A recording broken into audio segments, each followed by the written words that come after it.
পথ নয়, এবার একেবারে আকাশ ছুঁয়ে চলবে জগন্নাথ দেবের রথ। কারণ 54 বছরে পা দেওয়া কলকাতার ইসকন রথযাত্রায় এবারে প্রযুক্তির সঙ্গে মিলেছে প্রতীকী শক্তির বার্তা। রথে লাগানো হয়েছে ভারতীয় যুদ্ধবিমান সুখোই 30-র চাকা। সেই সঙ্গে যুক্ত হয়েছে রথের লাইভ ট্র্যাকিং সিস্টেম, যা ঘরে বসেই মোবাইল ফোনে রথ চলার পথ দেখার সুযোগ দেবে ভক্তদের।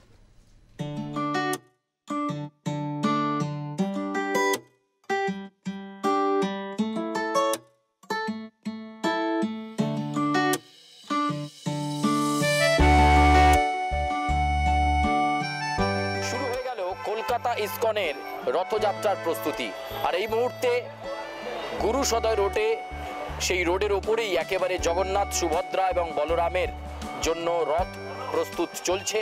শেষ মুহূর্তের ফিনিশিং টাচ বলা যেতে পারে। নিখুঁত শিল্প নৈপুণ্যে ভরা এই রথ, এবং সেই রথে প্রস্তুতি একেবারে জোর কদমে। এবছরের যে রুট, সেই রুট হচ্ছে ল্যান্সডাউন। অ্যালবার্ট রোড থেকে বেরোবে এই রথ। অ্যালবার্ট রোড থেকে বেরিয়ে ল্যান্সডাউন হয়ে হাজরা হয়ে পৌঁছবে পার্ক স্ট্রিট, এবং সেখানে জগন্নাথ, সুভদ্রা, বলরাম প্রায় 8 দিন কাটাবে এবং 9 দিনের মাথায় আবার তারা ফিরে আসবেন। প্রত্যেকবারের মতো এবারও নিয়ম মাফিক সেই ব্যবস্থা করা হয়েছে।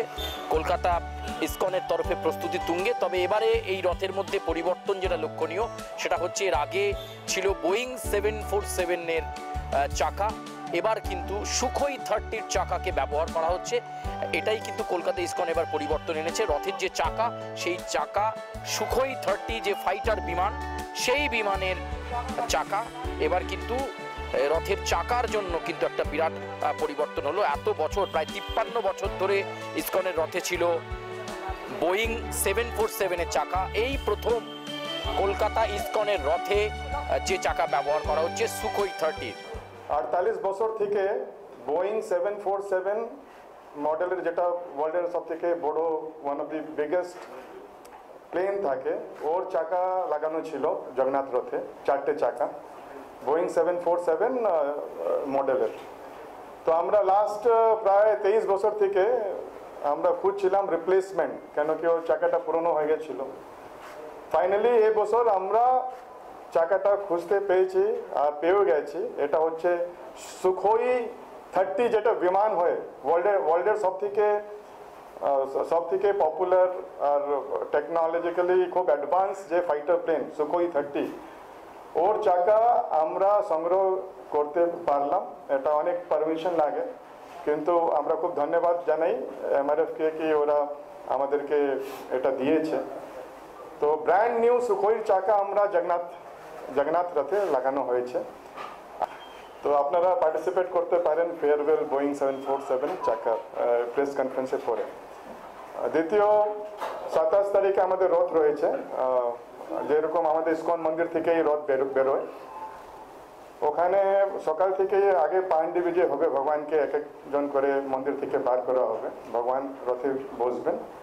তারপরে ঠিক একটা সময় রথযাত্রা শুরু হয়ে যাবে। মাননীয় মুখ্যমন্ত্রী এবার দীঘাতে থাকবেন, আমিও দীঘাতে থাকবো। ওখানে খুব বড় রথযাত্রা হচ্ছে, প্রায় 2 লক্ষ লোক ওখানে আশা করা হচ্ছে কি আসবে। মাননীয় মুখ্যমন্ত্রী কলকাতা রথে 3 তারিখে আসবেন ব্রিগেড প্যারেড গ্রাউন্ডে। আমরা জানি কি মাসি বাড়ি আমাদের করা হয় ব্রিগেড প্যারেড গ্রাউন্ডে, যেখানে ভগবান প্রায় 9 দিন থাকেন, 7 দিন থাকেন, রথ আর উল্টো রথ নিয়ে 9 দিন। তো ভগবান ওখানে 28 জুন থেকে 4 জুলাই পর্যন্ত ভগবান থাকবেন।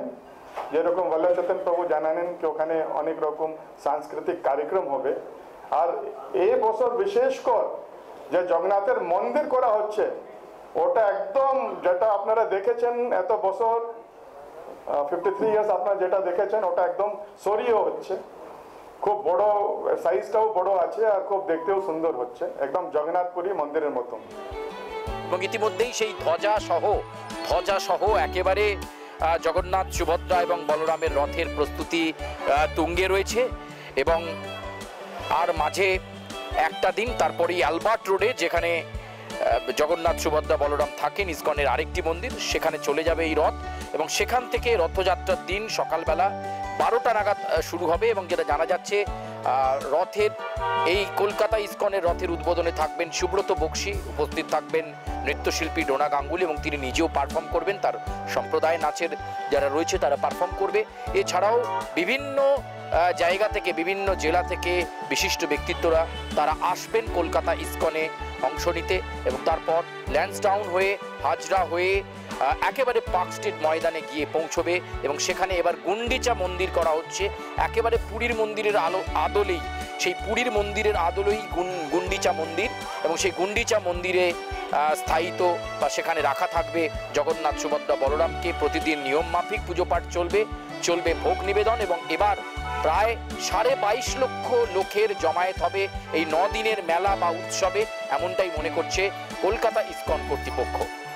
ক্যামেরায় সুদীপের সঙ্গে সুচারু, আর প্লাস নিউজ, কলকাতা। ছোট্ট